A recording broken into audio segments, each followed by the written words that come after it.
大家好，我是人机手工种植的传承人。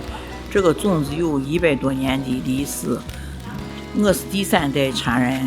为啥要把这个种子传下来？这个种子是手工制作，没有任何添加剂。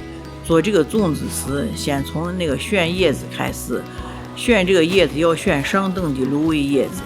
这个叶子要经过高温蒸制灭菌消毒。下来这个就从这个选米开始，这个米要选上等的糯米。再下来就要从这个豆子做这个豆沙，这个豆沙用这红小豆，经过蒸制以后，把这个豆子皮一去，然后做成那个豆沙馅子。这个粽子，这个米要经过电泡4-5个小时，米芯泡开以后才能做这个粽子。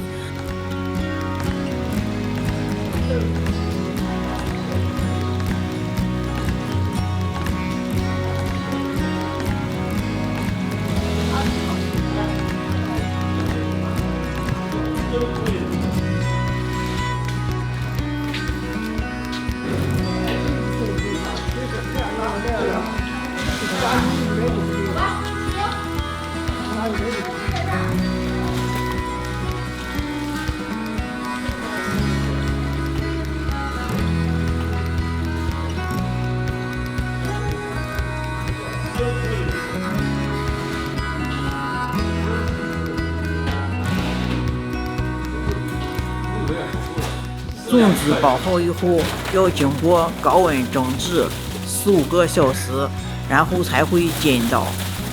这个粽子很受市场的欢迎，因为是手工制作，没有任何添加剂。